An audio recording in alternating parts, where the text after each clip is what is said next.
ভাগ্যে থাকলে হবে আর না থাকলে হবে না, এই একটি কথা বলে প্রত্যেকটি মানুষ প্রত্যেকদিন নিজেকে সান্ত্বনা দেয়। কাপুরুষ আটকায় সৌন্দর্যে, কুমারী আটকায় অর্থে, মানুষ আটকায় মায়াতে, আর অমানুষ আটকায় স্বার্থে। পুরুষ তার শখের নারী ধরে রাখার জন্য ধৈর্যের শেষ অবধি পরীক্ষা দিয়ে যায়। এক বোতল জল দোকানে 20 টাকায় পাওয়া যায়, সেই জলই হোটেলে 40 টাকায় পাওয়া যায়, আবার সেই জলই এয়ারপোর্টে 50 টাকায় পাওয়া যায়। এই প্রকার যদি কোথাও আপনার ভ্যালু কম ফিল হয়, তাহলে জায়গা বদলান, তাহলে আপনার মূল্য বেড়ে যাবে, জীবন বদলে যাবে। মানুষ সবচেয়ে বেশি প্রেমে পড়ে কিসে জানেন? কথার, কথা বলার ধরন, অভিব্যক্তি, স্বর, রুচিবোধ আর শব্দচয়ন।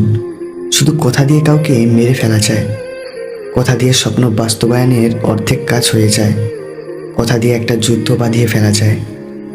জীবনটা হেডফোনের মতো হয়ে গেছে, যতই গুছিয়ে রাখি না কেন এলোমেলো হয়েই যায়। যারা বলে জীবন থেকে একজন পেলে আরেকজন আসে, কিন্তু এটা বোঝে না কিছু মানুষের জীবনে একজনের শূন্যতাই সারা জীবন থাকে। এক সময়ের অতি পছন্দের জিনিসগুলো হঠাৎ করে অপছন্দের তালিকায় চলে যেতে শুরু করে।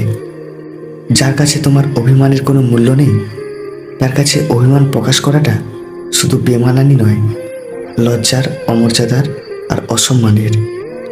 জ্ঞান দেওয়া মানুষগুলো এটা তো বলে মরলে টাকা সাথে যাবে না, কিন্তু তারা এটা বলে না যে টাকা ছাড়াই পৃথিবীতে টিকে থাকা বা বেঁচে থাকা যায় না।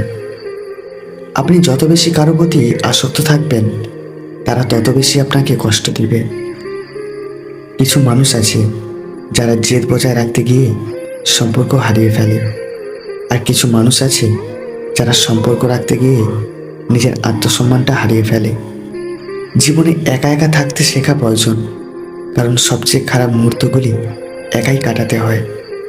মানুষের পতন হয় 3টি কারণে: মিথ্যা, অহংকার ও হিংসাতে।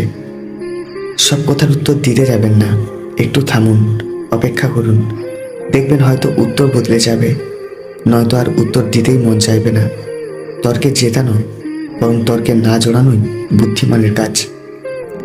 ধর্ম যাই হোক না কেন, ভালো মানুষ হও, হিসেব আমাদের কর্মের হবে, ধর্মের নয়। সেই সব লোকদের সামনে সর্বদা খুশি থাকো যারা তোমাকে পছন্দ করে না, কারণ তোমার খুশি সেই সব লোকেদের শান্তিমতো বাঁচতে দেবে না। রাগ দেখানোটা সহজ, কিন্তু নিজেকে কন্ট্রোল করাটাই কঠিন। বিবাহিত নারী আপনার কাছে আসতে চাইলে এই ইশারাগুলি করবে। নাম্বার 1, আপনার গোপন বিষয় জানার চেষ্টা করবে। নাম্বার 2, ইচ্ছা করে শরীরে যে কোনো অঙ্গ দেখাতে চাইবে। আর নাম্বার 3, আপনার সাথে কথা বলার সময় আপনার চোখে চোখ রেখে কথা বলবে। ভেবে দেখুন কি অদ্ভুত, যার কাছে পৃথিবীর সব দুঃখের গল্প বলা যায়, তার কাছ থেকে পাওয়া কষ্টই তাকে বলা যায় না।